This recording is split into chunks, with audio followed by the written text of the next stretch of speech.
Olá, tubarões! Hoje, gente, nós temos um papo maravilhoso, delicioso. Nós vamos falar do mercado de bebidas, que é um mercado que a gente adora, não é? Bom, primeira coisa, não esquece de seguir o nosso canal, não esquece de dar um like nesse vídeo e de ligar as notificações. Assim você vai ser sempre avisado quando a gente tiver um novo tubarão aqui com a gente. Bom, como eu falei para vocês, nós vamos falar sobre bebidas. Bom, quem não gosta, né? Final do dia tomar um espumante delicioso. E esse cara é o cara que transformou esse mercado. Ele transformou uma empresa que...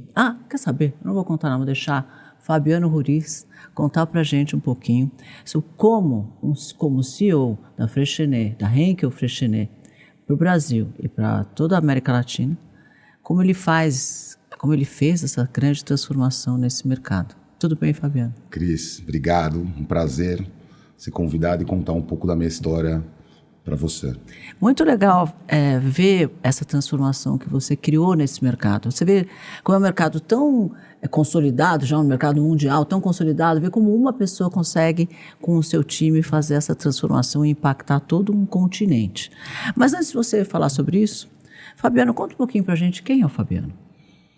Bom, eu sou um ex-atleta, jogador de basquete, até os 22 anos de idade, e já trabalho há 25 anos no mercado de bebidas.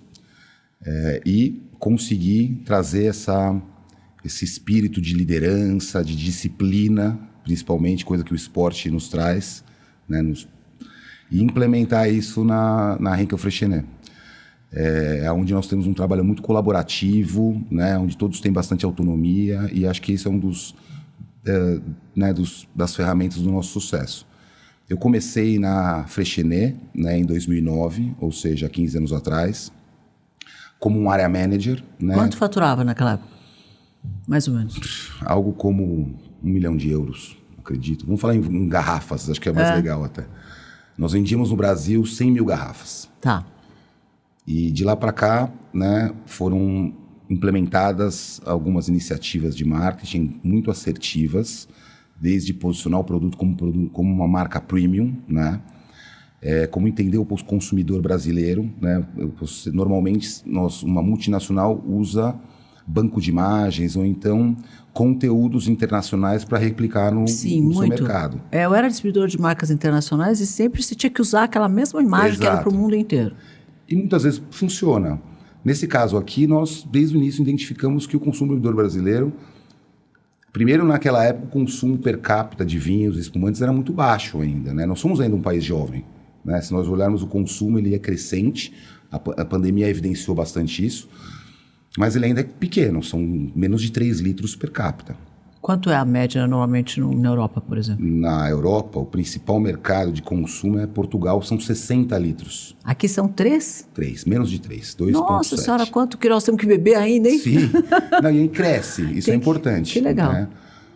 O ano passado foi identificado, foram 40 milhões de consumidores de vinhos e espumantes no Brasil.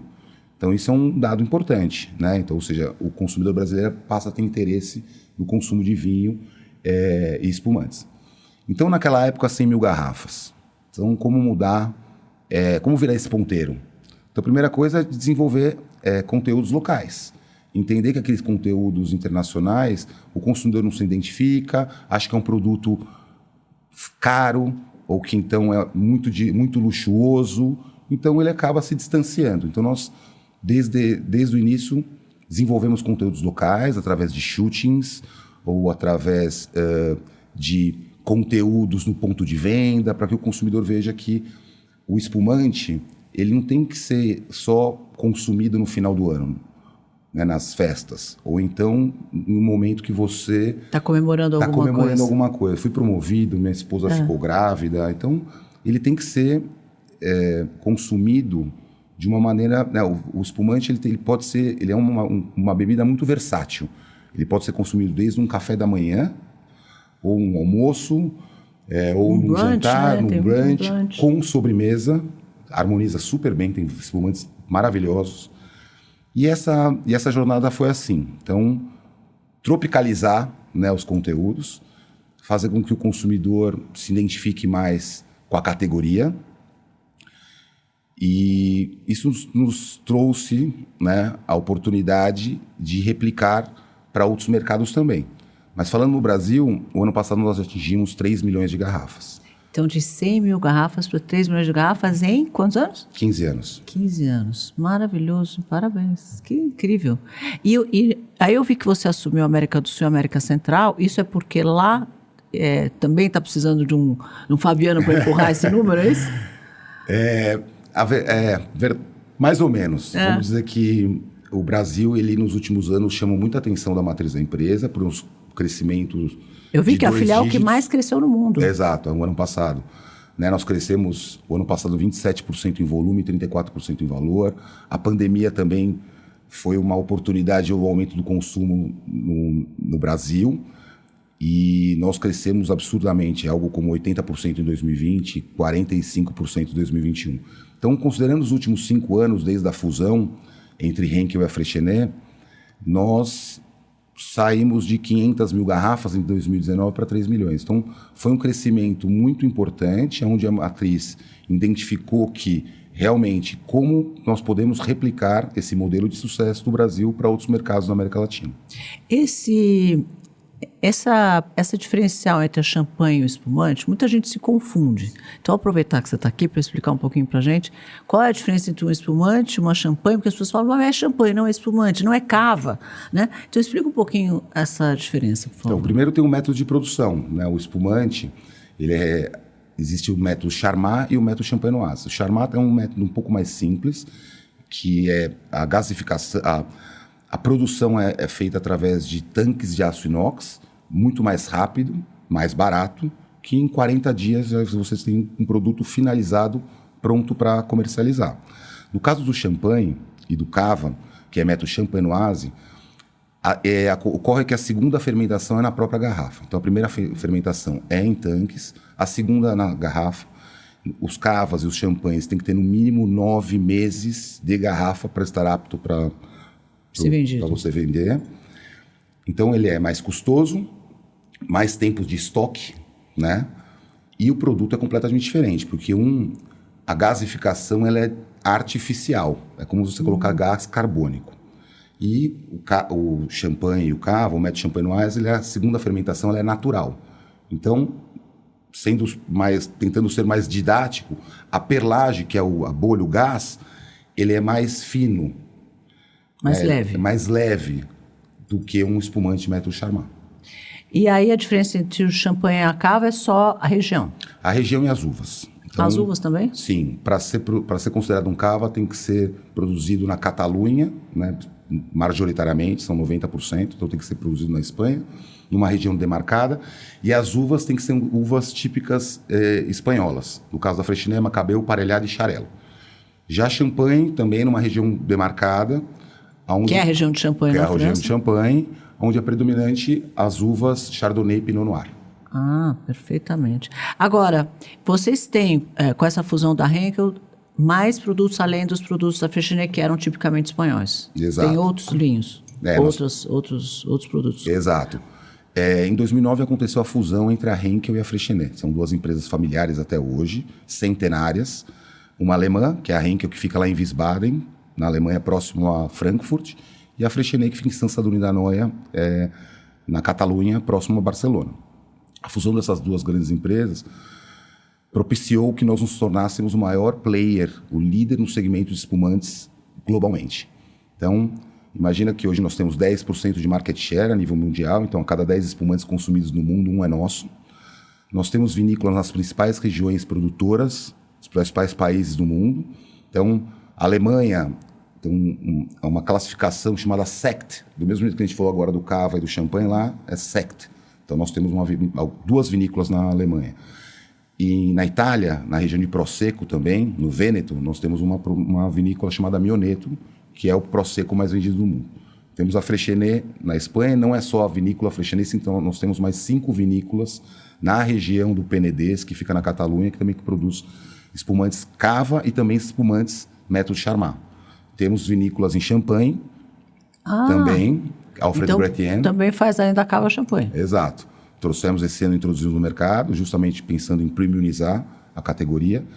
Temos também Além dessas vezes, temos na Califórnia a Glória Ferrer, também é uma vinícola também muito sofisticada, vamos dizer assim, são espumantes de alta qualidade, fica em Carneiros. Então, essa fusão nos deu maior diversidade, uma né? diversificação não só de espumantes como vinhos também. Nós introduzimos no mercado desde 2020, nós éramos majoritariamente nichados na categoria espumantes, e hoje nós temos um leque para oferecer para o consumidor. Fabiano, eu vi que vocês têm uma coleção de vinhos sem álcool. Isso é uma inovação, né? Uma coisa nova. Sim. E que tem uma aceitação, está sendo uma aceitação muito boa no Brasil, né? Muito. Conta um pouquinho para a gente sobre isso. Quem é esse público? Por que alguém toma um vinho sem álcool? Porque parece uma coisa meio nova mesmo, né? Isso é tendência mundial, Cris.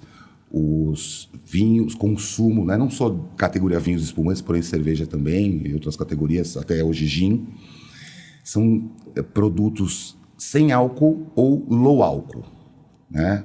Puxado muito pela geração Z, que diminuiu o interesse em consumir bebidas alcoólicas, né? Principalmente depois da pandemia também, ser mais saudável, ter mais cuidado com a saúde.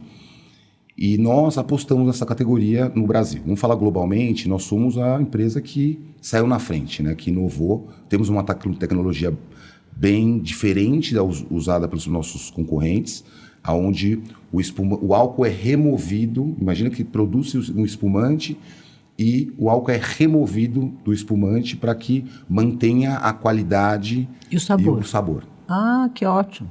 E aí nós acreditamos nesse mercado. Em 2021 trouxemos um container para entender quem seria o consumidor. Claro, grávidas, intolerantes, né? Foi um pouco nesse nosso olhar. Nos surpreendemos, vendemos esse container acho que em 2 meses. E aí começamos a usar também conteúdos com a nossa assessoria de imprensa para cada vez mais comunicar, fazer com que o consumidor entenda essa nova categoria. Também, né, nos aproximamos, identificamos algumas grávidas que gostariam também de continuar consumindo Freixenet durante a gravidez. Isso foi um sucesso. E o ano passado nós chegamos em 150 mil garrafas. Então, de um container que são 10 mil garrafas mais ou menos, nós chegamos em 150 mil garrafas. E aí nós identificamos que nós poderíamos também entrar com a linha de vinho sem álcool, né? Porque o espumante ele é mais sociável nesse caso, acho que borbulhas, né? Acho que é uma categoria, ela é muito próxima ao vinho, mas o momento de consumo é um pouco diferente. Então, esse ano nós trouxemos um branco, um tinto e um rosé sem álcool. Também sucesso total. Trouxemos 2 containers também, super rápido, terminou. E agora nós conseguimos alocação, né, na origem e cada vez mais vendo que esse mercado ele é promissor e acredito que vai surpreender muito. Isso esse fenômeno está acontecendo em outros países ou Sim. É só o Brasil todo, em geral? Sim. Globalmente, existe uma pesquisa chamada IWSR, uma pesquisa britânica, onde ela já divulgou que em 2023 essa categoria cresceu 12% e a tendência é crescer 12%, 15% para os próximos anos. Me conta um pouquinho sobre gestão. Como você faz a gestão? Como é que é? De que jeito você... Uma coisa típica do Fabiano na gestão. Conta pra gente. E o pessoal adora essas dicas. Bom, eu tento sempre escutar bastante meus colaboradores, dar autonomia, passar uma energia positiva, né? Nós estamos surfando uma onda que todos estão envolvidos, todos são responsáveis, né? E isso nos dá muito orgulho, porque crescer 20%, 27% em um mercado que cresce 2%, 3%, isso é bom para qualquer currículo. Nossa, né? é maravilhoso. Contar para os... Então, por isso que eu estou te falando, é você conseguir fazer com que a equipe, porque ninguém faz nada sozinho, a gente sabe. Sim. Então, conseguir montar uma equipe que acompanhe esses números e consiga trazer esses resultados é um talento.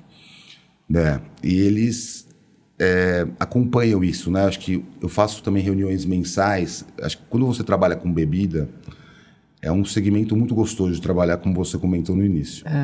E eu tento, de alguma forma, desenvolver eventos uma vez por mês, que seria como se fosse uma convivência entre os funcionários. Então, nós fazemos como se fosse um happy hour, normalmente sexta-feira a partir de 5 da tarde, e abrimos alguns espumantes. Eu faço um breve discurso, né, contando um pouco dos resultados da empresa, né, que a matriz tem nos elogiado bastante, agradecendo a todos. E esse momento de descontração Aproxima as pessoas. Aproxima as pessoas, faz com que elas se sentem parte de tudo isso, gera, né, essa descontração. Então, o ambiente na empresa é um ambiente muito leve. Gera pertencimento. Né? Exatamente. Você se sente parte desse sucesso. E muitas vezes essas reuniões internacionais que eu vou para apresentar os dados do Brasil e agora da América Latina, eu me preparo muito. E eu tenho sempre um entendimento, assim, eu estou representando, sei lá, 50 colaboradores nessa reunião. Então, primeiro eu me cobro bastante para ser o mais assertivo possível. E segundo, depois que passa essas reuniões e que graças a Deus, os últimos anos foram sempre muito positivas, quando eu volto, eu conto para eles como foi e faço com que eles se sintam parte e reconheçam que esse trabalho foi muito bem feito. Que legal, muito bacana, né? Agora, você acha que esse mercado tem crescido em detrimento de diminuição de ingestão de outras bebidas? Por exemplo, sei lá, diminui a cerveja e cresce o vinho e o espumante? Ou são novos consumidores? O que esse crescimento, que é um crescimento muito, muito grande, ele vem da onde, você acha? O que eu posso dizer assim, as redes sociais ajudaram muito, né, a divulgar esse segmento.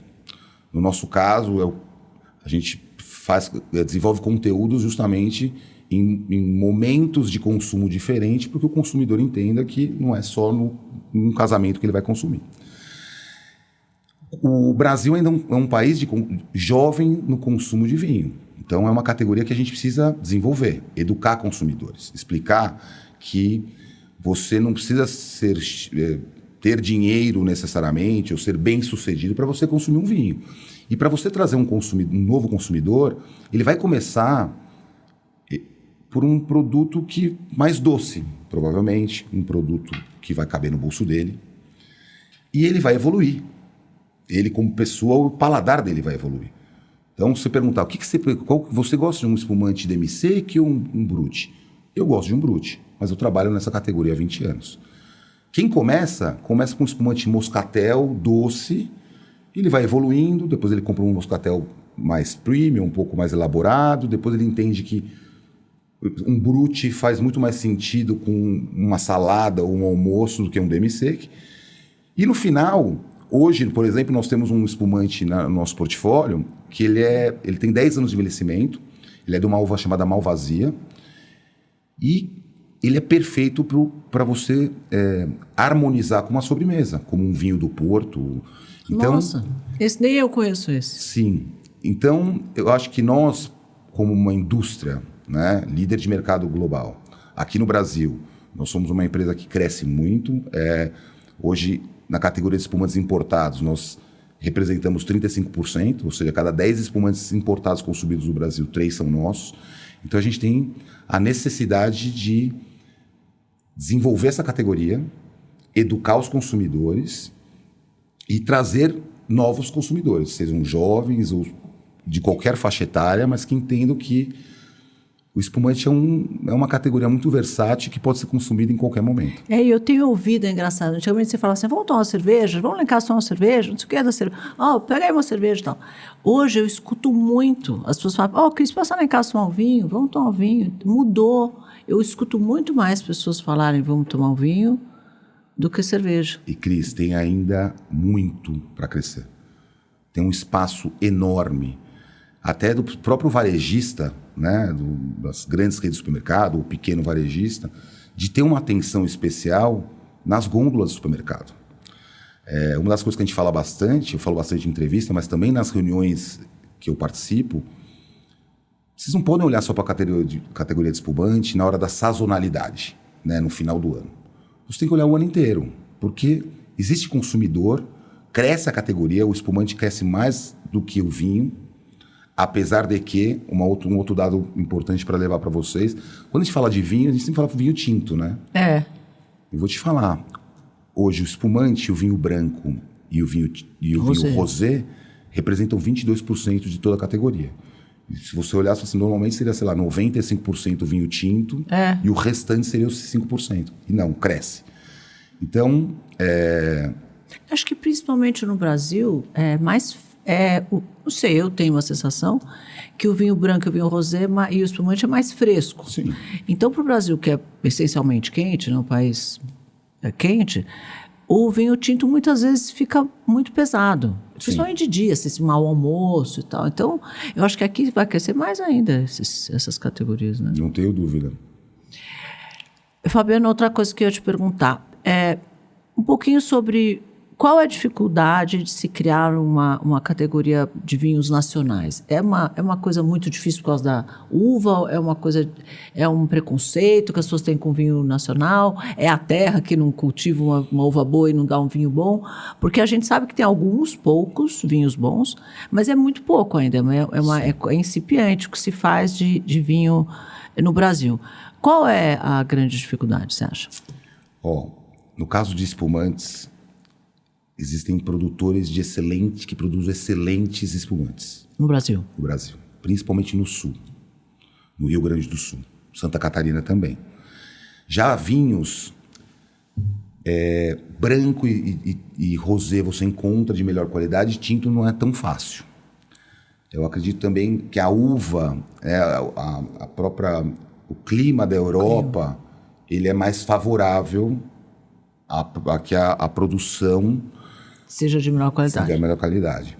Então aqui os vinhos tintos, hoje você pode encontrar... Não, tem alguns. bons, a gente sabe, tem bons, mas assim, é pouca quantidade para o tamanho desse país. Sim, né? E nós também, a gente também tem uma cultura... E a gente vê que tem vinho argentino bom, vinho chileno bom, vinho, exato. Né? E o Brasil tem mais dificuldade de se criar uma coisa que realmente tem essa projeção. E eu sempre me pergunto por quê? Será que... E talvez esse seja o clima mesmo, né? Sim. Acho que é importante dizer também, nós temos uma cultura de achar sempre que o importado é melhor que o brasileiro. É verdade. E não é. Não é, muitas vezes não mesmo. Existem espumantes nacionais premiados internacionalmente.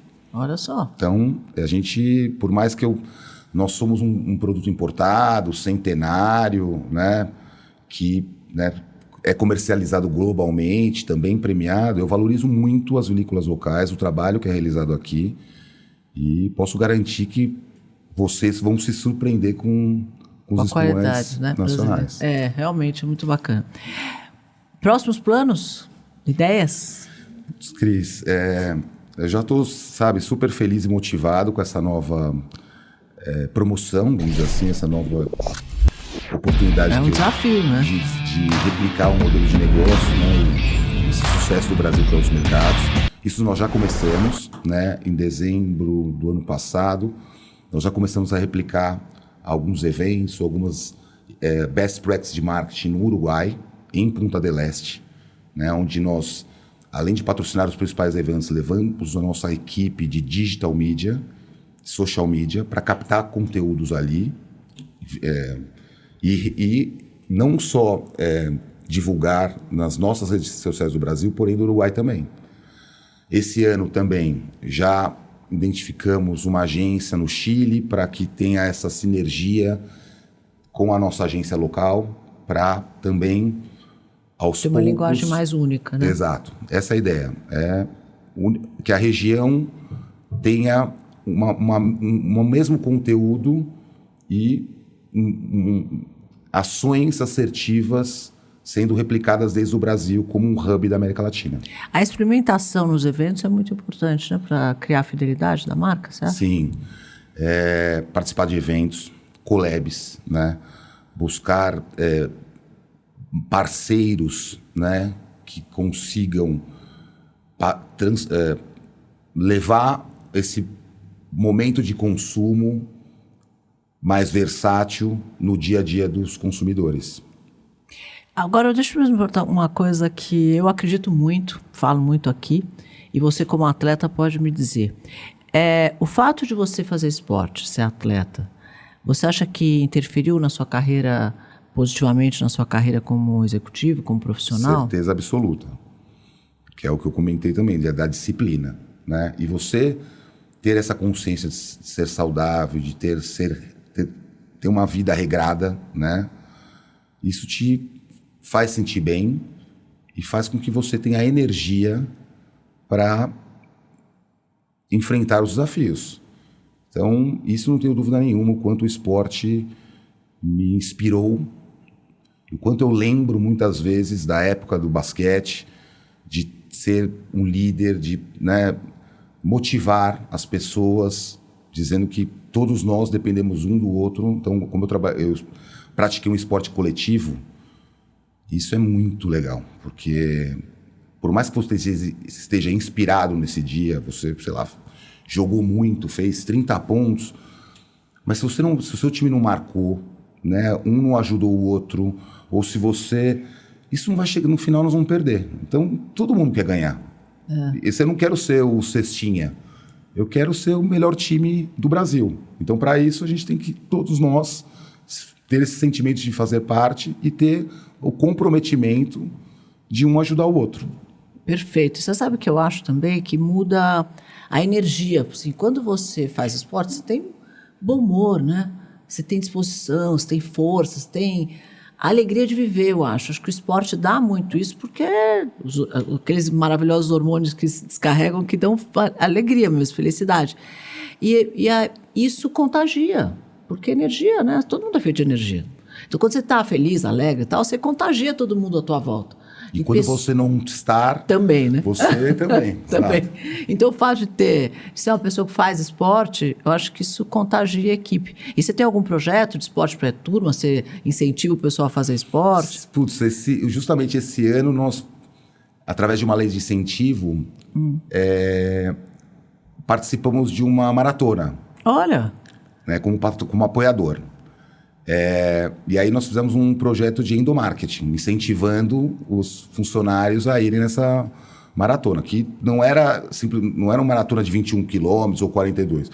E sim, você também poderia caminhar. Então, no final... Era democrático, todo mundo podia ir. No final acho que foi 25% se interessou, nós nos encontramos lá. É muito importante isso, né? A empresa... Estimular. Principalmente nós somos uma empresa de bebida alcoólica, né?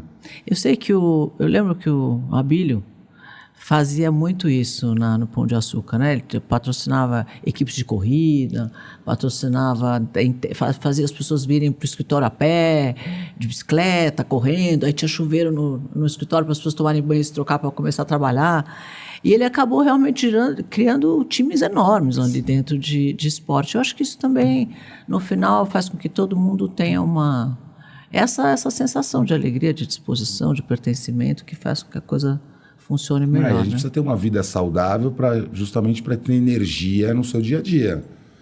E nós, como líderes, a gente tem deveria cada vez mais implementar boas práticas e fazer com que os funcionários tenham inspiração no que nós fazemos no esporte. Você continua jogando basquete? Putz, continuo.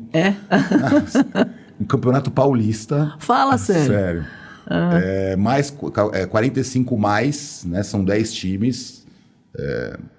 Um campeonato super sério. 10 times, 45 mais? 45 mais. Não é que o pessoal gosta de jogar basquete mesmo? Não, você sabe que eu era capitã do time de basquete da minha escola. Sério? Eu jogava basquete quando era criança. Não, a gente treina. Adolescente. E é super legal, porque além do revival da minha época, é um time completamente comprometido. A gente, quando perde, fica maluco.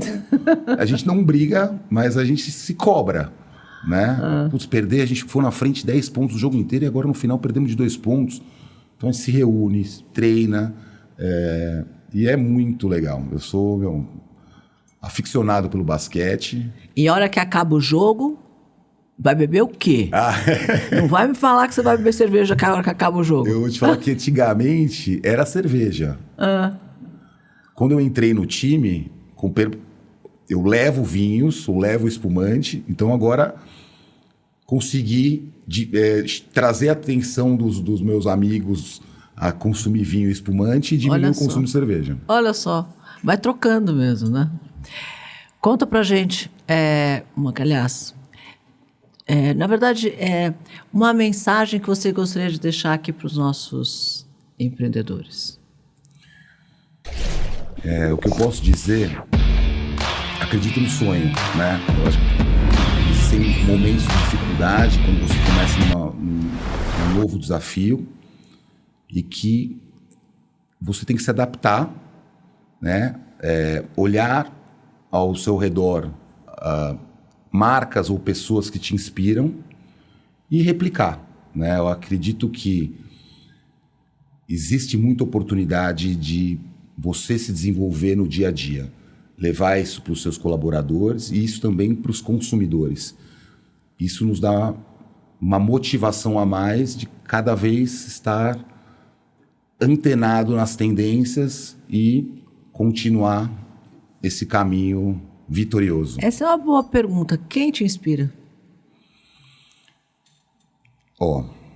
Claro que sempre dentro da nossa empresa globalmente tem vários executivos que me inspiraram e me inspiram pela sua trajetória profissional, pelos que eles conseguiram nos países que eles atuam. Então, eu também do outro lado também, por exemplo, recentemente o CEO dos Estados Unidos disse: Fabiano, eu vejo você o que eu era 10 anos atrás. E lá nos Estados Unidos a história é muito parecida também. A empresa ela tinha uma pouca relevância no mercado e hoje ela cresce ou tem um percentual de representatividade dentro do grupo muito grande. E o Brasil é igual, porque antes da fusão, a presença dos alemães aqui na América do Sul, por exemplo, ela era muito pequena. E quando houve essa fusão Henkel-Freixenet, a Freixenet, historicamente, por nós sermos um país latino, então a Espanha tem uma influência, né, na América do Sul. Então eles olhavam o Brasil, é um país tão pequeno, tudo bem, já existe uma filial lá, bom, vamos entender como é que funciona o mercado. Com os crescimentos que nós proporcionamos ano a ano, e o ano passado ter virado uma referência do país que mais cresce no mundo, apesar de ainda o consumo per capita ser pequeno, eles olharam como uma inspiração. E por isso teve essa movimentação de uma regionalização da gestão aqui do Brasil para os outros mercados. Então, o que me inspira, muitos profissionais me inspiram, mas quando eu olho o meu negócio, a empresa que eu trabalho, por exemplo, esse CEO dos Estados Unidos ter dito isso para mim, cara, fiquei tão orgulhoso e muito motivado. Eu falei, putz, agora eu quero chegar no faturamento que ele tem. Eu sei que é difícil, mas eu estou desafiado a isso. Com 3 garrafas por capita, vamos chegar lá. Vamos falar só, antes da gente terminar, um pouquinho sobre preço, porque isso é uma objeção que o brasileiro tem com vinho, com espumante, sempre acha que é uma coisa muito cara. Nossa, você vai tomar champanhe, você vai tomar um espumante, é muito caro. Tem esse preconceito. Aí eu comecei a estudar um pouco isso, e lendo, eu vi que não é assim. Então, o preço médio gira em torno do quê? 2 cervejas, 3 cervejas, 5, 10? Putz. Ou em dinheiro? Que me fala um pouco como que é o preço médio. Bom, existem produtos para todas as faixas de preço. É isso que tem que falar. É isso que eu estou querendo saber. Tem produto para todo mundo? Exato. O novo consumidor ele vai consumir um produto mais barato, um produto que tenha... caiba no bolso dele. No bolso dele, que também o paladar é muito importante. E ele vai evoluir. Porém, existem, no nosso caso, nossos produtos são importados. Então, tem todo o impacto do custo da origem, de trazer da Europa para cá. Sim, né? mas uma champanhe, um vinho pode custar, no ponto de venda, R$150, por exemplo? Sim, mas tem vinho de 30. Então... Como tem vinho de 1.000. Tem vinho de todos os preços. Exato. Isso que eu estou falando. De reais, você pode comprar um vinho por 30, por 50, por 80, por 100. Existem vinhos de R$30 de ótima qualidade. Aí, gente. Tá vendo, gente? Não é tão caro quanto todo mundo pensa, porque eu não acho que vai custar R$1.000 uma garrafa. Não é assim. comece pelo que te agrade, seja do paladar ou que também financeiramente. Ou tipo, né? Rosé, branco, Exato. tinto. E você vai evoluir naturalmente e vai encontrar um vinho ou um espumante com preço acessível que vai fazer parte do seu dia a dia. Meu pai dizia, eu não bebia. Eu comecei a beber muito tarde, assim, sei lá. Tinha 20 e poucos anos quando eu comecei a tomar vinho. E meu pai insistia muito, porque meu pai é italiano, e tomava um copo de vinho todo dia na hora do jantar. Ele falava, toma um copo de vinho. Eu, não, obrigado, toma. Aí um dia ele falou, toma um copo de vinho, já se viu, tanto se dá, não toma vinho. E eu comecei a tomar esse copo de vinho com ele lá, eu falava, mas isso vai fazer mal. Ele falou, não, tem resveratrol faz bem para a saúde. E eu fui pesquisar mesmo, se você toma um copo de vinho tinto à noite, faz bem para a saúde. E eu não sabia. Ótimo. Eu falei, ó, que legal. Porque tem mesmo resveratrol e faz bem para a saúde. Porque você não pode tomar uma garrafa inteira, mas você toma um copo, sempre bebendo com faz bem pra moderação. saúde. É super saudável, né? É social. Acho que é o importante quando a gente vou voltar um pouco nesse ponto sem álcool. Então, às vezes você não está bebendo porque você está tomando um remédio, ou porque você está querendo fazer um detox. E hoje você pode encontrar um produto, um vinho, um espumante sem álcool, que vai te fazer se sentir sociável. Você vai ficar com uma taça de um vinho, um espumante sem álcool, seus amigos vão estar tomando um vinho, um gin, uma cerveja, e você não vai se sentir deslocado. É, Olha que legal. muito legal mesmo. Que bacana. Obrigada, Fabiano, pela sua vinda até aqui, porque esse é um mercado muito interessante que as pessoas conhecem pouco ainda. Então, foi bom ouvir você falar um pouco sobre esse mercado aqui no nosso Papo de Tubarões, viu? Obrigada mesmo. Eu adorei, Cris. E sempre que eu posso, né, tá contando um pouco da categoria, do vinho, do espumante, divulgar e, por que não, trazer novos consumidores. É isso aí. Gente, Papo de Tubarões, uma delícia hoje falando de bebida, de vinho, de espumante. O mais legal é saber que isso é uma coisa democrática que todos nós podemos experimentar, tomar e se divertir e levar para a nossa família, né? Porque no final é um momento sempre é um momento agradável quando você está tomando um vinho, um copo de vinho em família. Eu lembro tanto do meu pai, uma delícia. Obrigado pela presença, Fabiano. E você, sabe, dá um like aqui nesse vídeo, não deixe de seguir o nosso Instagram, @Papo de Tubarões Pod. Eu espero você lá.